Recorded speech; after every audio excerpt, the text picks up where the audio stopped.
ನಮಸ್ಕಾರ ಕರ್ನಾಟಕ, ಎಲ್ಲರೂ ಹೇಗಿದ್ದೀರಾ? ನಾನು ಚೆನ್ನಾಗಿದ್ದೀನಿ ಅಂತ ಹೇಳ್ತಾ ಇವತ್ತು ಬಂದುಬಿಟ್ಟು ರಾಯಲ್ ಎನ್ಫೀಲ್ಡ್ ಹಂಟರ್ 350 ಬಗ್ಗೆ ನಾನು ಹೇಳಕ್ಕೆ ಹೋಗ್ತಿದ್ದೀನಿ. ಈ ಗಾಡಿ ಬಂದುಬಿಟ್ಟು ಈ ವಿಡಿಯೋದಲ್ಲಿ ಮೈಲೇಜ್ ಎಷ್ಟಿದೆ, ಆಮೇಲೆ ಇಂಜಿನ್ CC ಎಷ್ಟಿದೆ ಅಂತ ಹೇಳ್ತೀನಿ. ಟಾರ್ಕ್ ಮತ್ತು ಪವರ್ ಬಗ್ಗೆ ಹೇಳಕ್ಕೆ ಹೋಗ್ತೀನಿ. ಹಳೆಯ ಶೋರೂಮ್ ಪ್ರೈಸ್ಗಿಂತ ಹೊಸ ಶೋರೂಮ್ ಪ್ರೈಸ್ ಎಷ್ಟಿದೆ ಅಂತ ನಾನು ಹೇಳಕ್ಕೆ ಹೋಗ್ತೀನಿ. ಬನ್ನಿ ವಿಡಿಯೋ ಶುರು ಮಾಡೋಣ. ಲೈಕ್ ಮಾಡಿ, ಶೇರ್ ಮಾಡಿ, ಸಬ್ಸ್ಕ್ರೈಬ್ ಮಾಡಿ, ಬೆಲ್ ಐಕಾನ್ ಆಲ್ ಸೆಟ್ ಮಾಡಿ ವಿಡಿಯೋ ಎಂಡ್ ತನಕ ನೋಡಿ ಅಂತ ಹೇಳ್ತಾ ಇವತ್ತು ಬಂದುಬಿಟ್ಟು ರಾಯಲ್ ಎನ್ಫೀಲ್ಡ್ ಹಂಟರ್ 350 ಬಗ್ಗೆ ನೋಡೋಕೆ ಹೋಗ್ತಿದ್ದೀವಿ. ಇಂಜಿನ್ ಬಂದುಬಿಟ್ಟು 349 cc ಆಗಿರುತ್ತೆ. ಮೈಲೇಜ್ 36 ಪರ್ ಲೀಟರ್ ಈಗ ನಿಮಗೆ ಸಿಗುತ್ತೆ. ವೇಟ್ ಬಂದುಬಿಟ್ಟು 181 kg ಇದೆ. ಟಾರ್ಕ್ ಬಂದುಬಿಟ್ಟು ನಿಮಗೆ 27 Nm ಇದೆ. ಪವರ್ ಬಂದುಬಿಟ್ಟು 20 PS. ಬ್ರೇಕ್ ನಿಮಗೆ ಡಿಸ್ಕ್ ಆಗಿರುತ್ತೆ.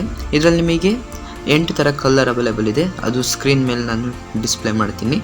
ಆಮೇಲೆ ಸಿಂಗಲ್ ಸಿಲಿಂಡರ್ ಆಗಿರುತ್ತೆ. ಆಮೇಲೆ ಏರ್ ಕೂಲ್ ಇಂಜಿನ್ ಆಗಿರುತ್ತೆ. ಮ್ಯಾಕ್ಸ್ ಪವರ್ ಬಂದುಬಿಟ್ಟು ನಿಮಗೆ 5100 RPM ತನಕ ಇರುತ್ತೆ. ಮ್ಯಾಕ್ಸ್ ಟಾರ್ಕ್ ಬಂದುಬಿಟ್ಟು ನಿಮಗೆ 4000 RPM ತನಕ ಇರುತ್ತೆ. ನಿಮಗೆ ಫ್ರಂಟ್ ಬಂದುಬಿಟ್ಟು ಡಿಸ್ಕ್ ಆಗಿರುತ್ತೆ. ರೇಯರ್ ಬಂದುಬಿಟ್ಟು ಅಂದರೆ ನಾರ್ಮಲ್ ಆಗಿರುತ್ತೆ. ಫ್ಯೂಲ್ ಕೆಪಾಸಿಟಿ ಬಂದುಬಿಟ್ಟು 13 ಲೀಟರ್ಸ್ ಆಗಿರುತ್ತೆ. 5 ಸ್ಪೀಡ್ ಗೇರ್ ಬಾಕ್ಸ್ ಆಗಿರುತ್ತೆ. ಸ್ಪೋಕ್ ವೀಲ್ಸ್ ಇದರಲ್ಲಿ ಅವೈಲೇಬಲ್ ಇದೆ. ಸಿಂಗಲ್ಸ್ ಚಾನಲ್ ABS ಸುದ ಇದರಲ್ಲಿ ಅವೈಲೇಬಲ್ ಇದೆ. ಗ್ರೌಂಡ್ ಕ್ಲಿಯರೆನ್ಸ್ ಬಂದುಬಿಟ್ಟು 150 mm ಇದೆ. ಹೆಡ್ಲೈಟ್ ನಿಮಗೆ ಹೈಲೋಜನ್ ಸಿಗುತ್ತಿದೆ. ಟೇಲ್ ಲೈಟ್ ನಿಮಗೆ LED ಸಿಗುತ್ತೆ. ಶೋರೂಮ್ ಪ್ರೈಸ್ ಬಂದುಬಿಟ್ಟು 1,49,000 ಅಂತ ಇದೆ. RTO ಮತ್ತು ಇನ್ಶೂರೆನ್ಸ್ ಸೇರಿಬಿಟ್ಟು 2 ಲಕ್ಷ ಆಗ್ಬೋದೇನು.